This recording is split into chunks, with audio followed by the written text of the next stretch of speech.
বন্ধুরা, চুল পড়ার সমস্যা তো চিন্তা করো না। চুল পড়ার সমস্যার সমাধান নিয়ে আজকে চলে এসেছি। তো জানি অনেকেরই চুল পড়ার সমস্যা।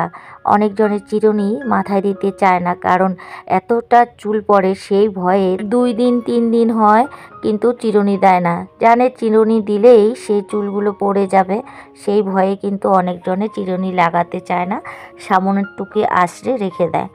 তো যাই হোক, আজকে তোমাদের সেই সমস্যার থেকে যদি আমি মুক্তি দিতে পারি তো আমারও ভীষণ ভালো লাগবে।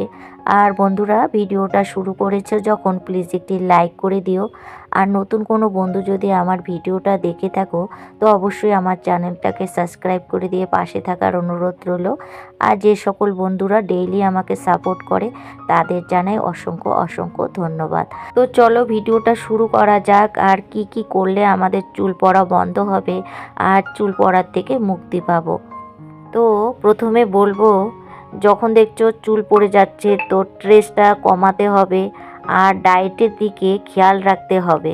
হাতে গোনা কয়েকটি জিনিস মেনে চললে চুলের যত্ন নেওয়া যাবে। আমরা কিন্তু হোম রেমেডি ব্যবহার করতে পারি চুলের যত্নের জন্য, কারণ যে সকল শ্যাম্পু বা কন্ডিশনার আমরা চুলে ব্যবহার করি, সত্যি আমাদের এই যে চুলে ব্যবহার করাতে চুলের খুবই ক্ষতি হচ্ছে। অনেক কেমিক্যাল দিয়ে যেহেতু ওই সকল জিনিস বানানো হয়, তো এর জন্য কিন্তু আমাদের চুলের প্রচুর পরিমাণে ক্ষতি হচ্ছে। তাই ঘরের কিছু উপকরণ দিয়ে কিন্তু আমরা হোম রেমেডিটা বানিয়ে চুলের মধ্যে ব্যবহার করতে পারি আর এই চুল পড়া থেকে মুক্তি পেতে পারি। তাহলে চলো ঘরে থাকা কি কি জিনিস দিয়ে আমাদের চুলের যত্ন করা যায় সেটাই তোমাদের সঙ্গে আজকে শেয়ার করব। আমরা সকলেই জানি ডিম আমাদের স্বাস্থ্যের জন্য বড়ই উপকারী। ডিমের যে হলুদ অংশটা আছে আর তার সঙ্গে 1 চামচ নারকেল তেল, তার সঙ্গে একটু দুধ দিয়ে আমরা কিন্তু একটা হেয়ার প্যাক বানাতেই পারি। আর সেই হেয়ার প্যাকটা বানিয়ে আমাদের চুলের স্ক্যাল্পে আমরা ভালো করে ম্যাসাজ করতে পারি। আর সেই ম্যাসাজের কারণে আমাদের চুল আস্তে আস্তে আর কি পড়ে যাওয়া বন্ধ হবে। বন্ধুরা, একদিন করলেই কিন্তু হবে না, বেশ কয়েকদিন করতে হবে, তারপরে কিন্তু এই সমস্যার থেকে সমাধান পাওয়া যাবে। কারণ যে কোনো জিনিস কিন্তু একদিন করলে কোনো দিনও সম্ভব না সেটা ঠিক হওয়া।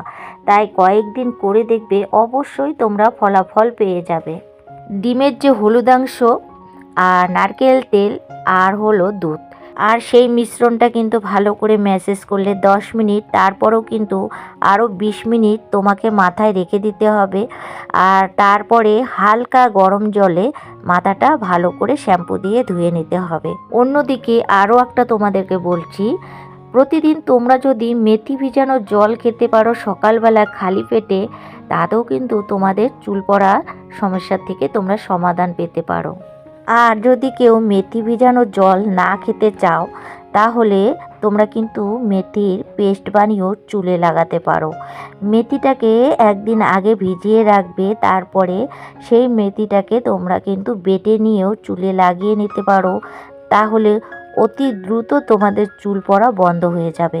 আর জানোই তো প্রত্যেকে মেথির কতটা গুণাগুণ, তা তো বলার শেষ নেই, কারণ যত বলা যাবে মেথির গুণাগুণের সম্পর্কে ততই আমরা জানতে পারবো মেথি সত্যি আমাদের এতটা গুণ আর কি, বা শরীরের পক্ষে আমাদের ভালো।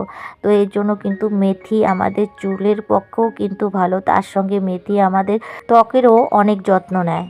আর তোমরা যদি মেথির গুণাগুণ নিয়ে জানতে চাও তাহলে আমার ভিডিওতে চেক করে দেখে নিও। অলরেডি আমার কিন্তু মেথির একটা ভিডিও দেওয়া আছে, তো এর জন্য তোমাদেরকে বলে দিলাম, তোমাদের তাতে সুবিধা হবে। আরও একটা তোমাদের সঙ্গে আমি রেমেডি শেয়ার করছি, যেটা নাকি কালো খেসরি, তো অনেকজনে বিঙ্গরাজ বলে চেনে। তো সেই পাতার রসও কিন্তু মাথায় লাগালে কিন্তু আমাদের চুল কালো হয় এবং সঙ্গে চুল পড়া বন্ধ হয়ে যায় আর ঘন হয়ে যায় চুল আর অনেক লম্বা হয়। তো যারা যারা পাবে কালো কেশরির গাছ তারা কিন্তু ওই কালো কেশরিটা তুলে নিয়ে এসে ভালো করে বাড়িতে যে কোনো মিক্সারে হোক আর শিলনোড়ায় হোক তোমরা কিন্তু পেস্ট করে নিয়ে সেই আর কি পেস্টটা চুলে লাগাতে পারো। তাহলে আশা করি যে চুল পড়া তোমাদের একদম খুবই তাড়াতাড়ি বন্ধ হয়ে যাবে, চুল হবে কালো আর ঘন আর লম্বা। তো বন্ধুরা, আজকে কিন্তু একদমই সামান্য কয়েকটা বললাম। তো আরও নেক্সট ভিডিওতে আরও অনেক উপকারী ভিডিও তোমাদের জন্য নিয়ে আসব। তো বন্ধুরা, ভিডিওটা এখানে শেষ করছি। ভিডিওটা যদি তোমাদের ভালো লাগে আবারও বলছি, লাইক কমেন্ট সাবস্ক্রাইব করে দিবে। আর সবাই ভালো থাকবে, সুস্থ থাকবে। আবারও দেখা হবে নেক্সট কোনো ভিডিওতে। ততক্ষণ পর্যন্ত সবাইকে টাটা, বাই বাই, শুভরাত্রি।